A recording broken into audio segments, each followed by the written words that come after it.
to meet the diverse needs of our growing economy. Digital technologies have been instrumental in expanding financial inclusion, improving efficiency, and enabling real-time services across the country.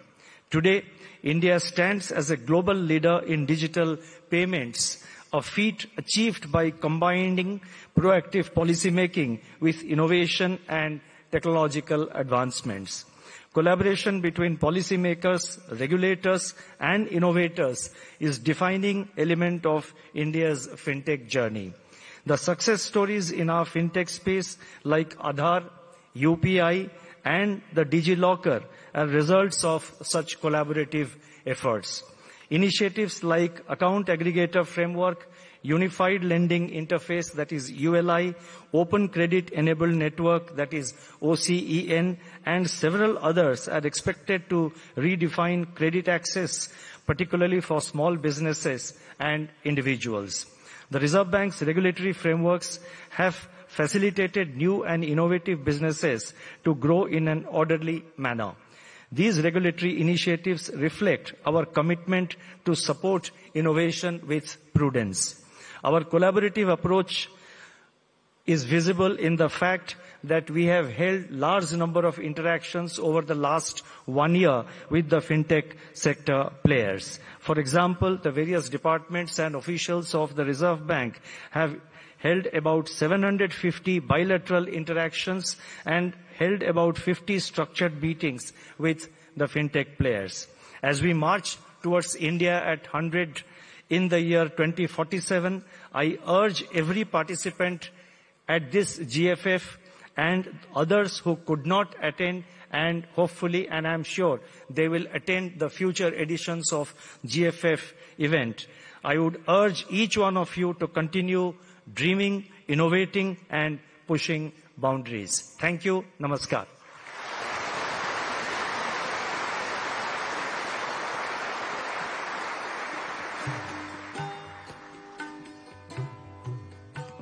धन्यवाद. Thank you governor sir. अब हम हमारे सम्माननीय भारत के यशस्वी प्रधानमंत्री digital India के शिल्पकार श्री नरेंद्र मोदी जी से विनम्र अनुरोध करते हैं कि वे ये सभा को संबोधित करें. We request prime minister of India honour to address this august gathering.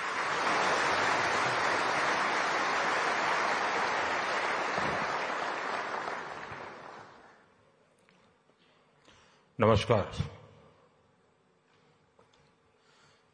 RBI के गवर्नर श्रीमान शक्तिकांत दास जी,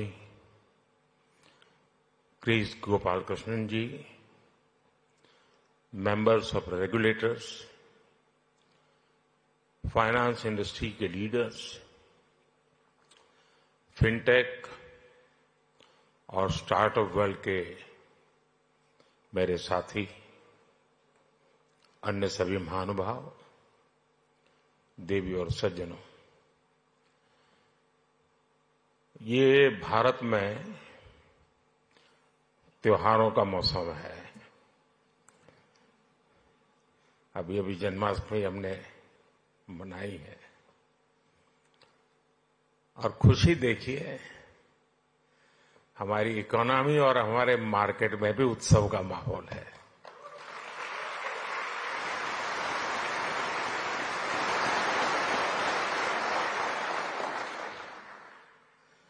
इस फेस्टिव मूड में ये ग्लोबल फिनटेक फेस्टिवल हो रहा है.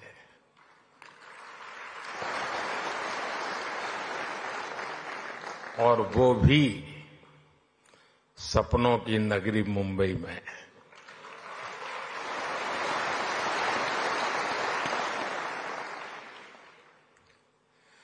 मैं देश और दुनिया से आए यहां सभी मेहमानों का अभिनंदन करता हूं, स्वागत करता हूं. यहां से आने से पहले मैं अलग अलग एग्जीबिशंस देख करके आया हूं. काफी साथियों से गप्पे गोष्ठी करके आया हूं. हमारे नौजवानों के इनोवेशन का और फ्यूचर की संभावनाओं का एक पूरा नया संसार वहां दिखाई दे रहा है।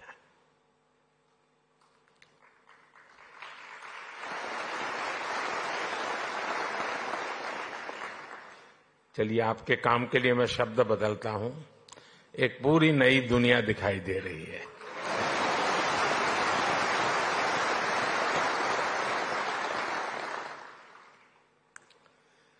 मैं इस फेस्टिवल के आयोजकों को सबको बहुत बहुत बधाई देता हूं।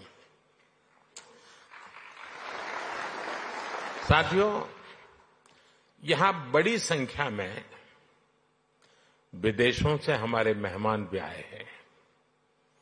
एक समय था जब लोग भारत आते थे तो हमारी कल्चरल डायवर्सिटी देखकर दंग रह जाते थे, हैरान हो जाते थे।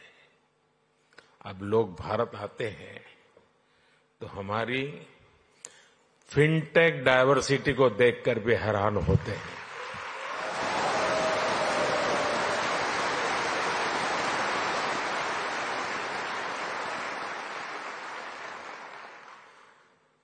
एयरपोर्ट पर लैंड करने से लेकर स्ट्रीट फूड और शॉपिंग एक्सपीरियंस तक भारत की फिनटेक क्रांति चारों तरफ दिखती है। पिछले 10 साल में फिनटेक स्पेस में $31 बिलियन से ज्यादा का निवेश हुआ है।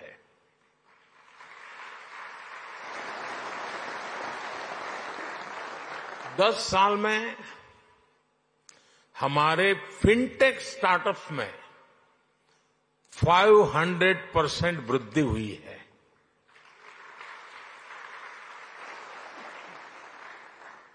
सस्ते मोबाइल फोन, सस्ते डेटा और जीरो बैलेंस जनधन बैंक खातों ने भारत में कमाल कर दिया है।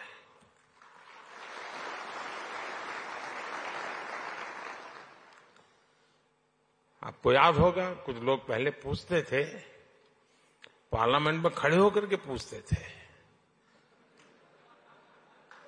और अपने आप को बहुत विद्वान मानने वाले लोग पूछते थे।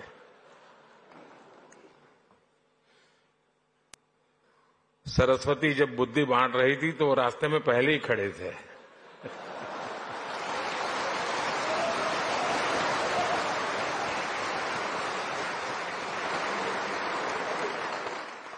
और क्या कहते थे?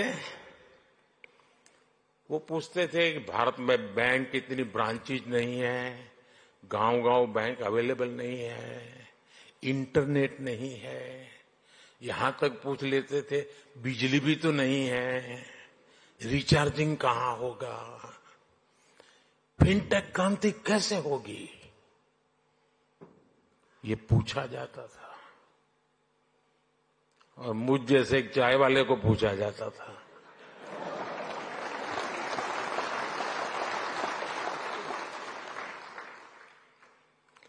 लेकिन आज देखिए, एक दशक में ही भारत में ब्रॉडबैंड यूजर 60 मिलियन यानी 6 करोड़ से बढ़कर 940 मिलियन यानी करीब 94 करोड़ हो गए।